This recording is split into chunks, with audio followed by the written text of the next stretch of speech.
हरियाणा के मुख्यमंत्री मनोहर लाल दिल्ली दौरे पर हैं और दिल्ली दौरे पर पहुंचे हैं। दिल्ली हरियाणा भवन पहुंचे हैं। हरियाणा के मुख्यमंत्री कुछ देर में कर सकते हैं केंद्र के मंत्रियों से मुलाकात। आखिर ये मुलाकात कितनी अहम होगी, क्या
रहा है कि आज वो कुछ केंद्रीय मंत्रियों से मुलाकात भी कर सकते हैं और मुख्य तौर पर, जैसे कि आपने भी अभी कहा, जो एजेंडा रहता है वो प्रदेश की योजनाओं को लेकर, प्रदेश में आने वाले चुनाव में किस तरह से पार्टी का विस्तार हो, मजबूत हो, उसे लेकर, और साथ ही में जो योजनाएं पहले से केंद्र के द्वारा चलाई जा रही हैं उस पर क्या कुछ फायदा आम जनता को पहुंच रहा है, ये सब जो चीजें हैं वो डिस्कस की जाती हैं।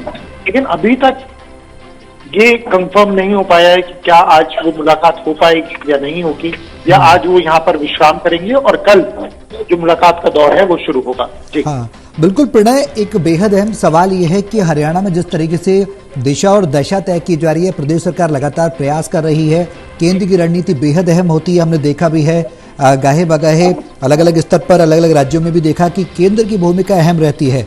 हरियाणा में लोकसभा चुनाव से पहले क्या केंद्र की कोई बड़ी भूमिका इसमें हो सकती है, और हरियाणा में प्रदेश को लेकर किस तरीके की क्या कोई नई रणनीति बनाए जाने की संभावना नजर आ सकती है?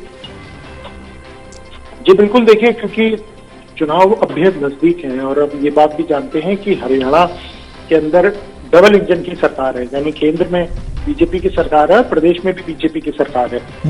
तो ऐसे में प्रदेश के अंदर काफी ज्यादा जो चीजें हैं, जो योजनाएं हैं, उसका लाभ आम जनता को पहुंचता है। और प्रधानमंत्री लगातार ये बात कहते हैं कि उन योजनाओं को लेकर जागरूकता फैलाना बेहद आवश्यक है जनता के बीच में।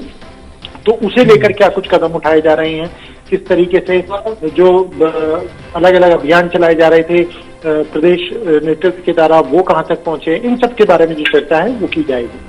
अपने चुनावी नतीजों को ध्यान में रखकर क्या उस पर भी कुछ मंथन हो सकता है, क्योंकि 5 राज्यों के चुनावी नतीजे आएंगे और उसको लेकर किस तरह की रणनीति बीजेपी बनाएगी, इस पर भी विचार किया जा सकता है? इसमें कोई शक नहीं है। और हालांकि बीजेपी का तो ये मानना है कि जो एग्जिट पोल दिखा रही हैं उसमें भी बदलाव होगा और 5 राज्यों में बीजेपी की सरकार बनेगी। लेकिन निश्चित तौर पर जो भी परिणाम आएंगे उसका काफी हद तक असर हरियाणा में आने वाले लोकसभा और विधानसभा चुनाव पर भी पड़ता हुआ दिखाई देगा। प्रणय, केंद्र में अगर बात की जाए तो शीर्ष नेतृत्व की बीजेपी के, क्या उनसे भी मुलाकात की संभावना है? देखिए, अक्सर ये देखा गया है कि सीएम जब दिल्ली पहुंचते हैं तो वो प्रदेश प्रभारी से जरूर मुलाकात करते हैं, राष्ट्रीय अध्यक्ष से भी मुलाकात कर लेते हैं। देखने वाली बात ये होगी कि क्या इस दौरे में भी उनकी मुलाकातें होती हैं या नहीं, या फिर वो सिर्फ केंद्रीय मंत्रियों से मुलाकात करके वापस हरियाणा की ओर रवाना होंगे।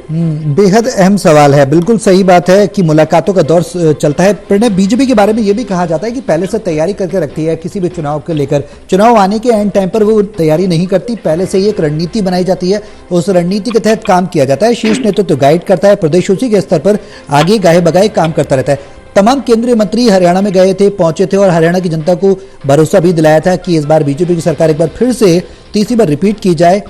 तो क्या ये माना जाए कि इस मुलाकात के बाद रास्ते खुलेंगे प्रदेश बीजेपी के लिए, हरियाणा सरकार के लिए, और इसका फायदा आने वाले संभवतः चुनाव में देखने को मिल सकता है? आप बिल्कुल देखिए, हाँ, अगर हम बीजेपी की कार्यशैली की बात करें तो बूथ लेवल तक वो अपने कार्यकर्ताओं से जुड़ाव रखते हैं और पन्ना प्रमुख, जैसे कि हम सब जानते हैं कि एक अहम भूमिका चुनाव के दौरान निभाते हैं, उनको लेकर भी अभियान है वो प्रदेश नेतृत्व के द्वारा चलाया जा रहा है। इसके अलावा जो केंद्र की योजनाएं हैं उसे जनता के बीच में जागरूक करने का अभियान बीजेपी के प्रदेश नेतृत्व के द्वारा चलाया जा रहा है। और साथ ही में जो प्रदेश की भी योजनाएं हैं उनका कितना लाभ पहुंच रहा है, क्योंकि ये मानना है प्रदेश नेतृत्व का भी और केंद्र की तरफ से भी बात कही जाती है कि जनता को जागरूक करना बेहद आवश्यक है कि उन्हें ये पता चले कि जिन योजनाओं का लाभ उन तक पहुंच रहा है, जिन योजनाओं से उनके जीवन शैली में बदलाव आया है, वो आखिर किसकी योजना है और कैसे उसमें फर्क पहुंचा है। तो इसके लिए जनता को जागरूक किया जा रहा है और ये देखना होगा कि अब जो मुख्यमंत्री दिल्ली पहुंचे हैं किनसे वो मुलाकात करते हैं और मुलाकात के बाद क्या कुछ मीडिया से जब बात होगी तो क्या कुछ बात करते हुए नजर आएंगे। संभवतः प्रणय, क्या आज मुलाकात हो सकती है? क्योंकि बीजेपी के बारे में हमेशा ये कहा जाता है कि पहले से सुनियोजित रणनीति के तहत बीजेपी काम करती है, पार्टी काम करती है। मुख्यमंत्री पहुंचे हैं तो जाहिर सी बात है समय दिया गया होगा कुछ ना कुछ किसी नेतृत्व में, किसी के शीर्ष नेता के द्वारा। देखिए, क्योंकि अभी मुख्यमंत्री कुछ ही देर हुई है उन्हें पहुंचे हुए, हाँ। और वो पहले से ही फरीदाबाद से आ रहे हैं, एक कार्यक्रम में शिरकत करने के बाद वो यहाँ पहुंचे हैं, तो थोड़ा वक्त इसमें लगेगा और उसके बाद ही ये साफ हो पाएगा कि क्या आज मुलाकातों का दौर शुरू होता है या नहीं। चलिए, अब नजर बनाए रहें, अपडेट हम आपसे लेते रहेंगे। फिलहाल बहुत शुक्रिया तमाम जानकारी के लिए। अब से कुछ देर में ऐसी जानकारी मिल पा रही है, हालांकि अभी पुख्ता जानकारी नहीं है कि शीर्ष नेतृत्व से आज मुलाकात होगी, लेकिन तमाम ऐसे सवाल हैं जो अंदर खाने राजनीति में उठ रहे हैं। क्या लोकसभा चुनाव को लेकर प्रदेश में रणनीति बनाई जाएगी? क्या प्रदेश में जो परफॉर्मेंस है बीजेपी की उसके सुधार को लेकर काम हो सकता है? क्योंकि बीजेपी के तमाम तरीके से जन आशीर्वाद रैली की बात करें, जन संवाद की बात करें, ऐसी तमाम योजनाएं हैं, करोड़ों रुपए की योजनाएं बीजेपी की सरकार, प्रदेश बीजेपी हरियाणा सरकार के द्वारा दी जा रही जनता को। कहीं ना कहीं विधानसभा से पहले लोकसभा का रण है उसको साधने की हरियाणा सरकार कोशिश कर रही है और इसी कड़ी में ये मुलाकात बेहद अहम हो जाती है। अब मुलाकात आज होती है या कल, आपसे कुछ देर में तस्वीरें साफ होंगी, लेकिन इतनी जानकारी जरूर है कि शीर्ष नेतृत्व पूरी तरह से रणनीति बनाकर आगे का जो प्लेटफॉर्म है वो प्रदेश बीजेपी के लिए तैयार करेगा। मुलाकात संभवतः आज हो सकती है या कल, ये देखना होगा।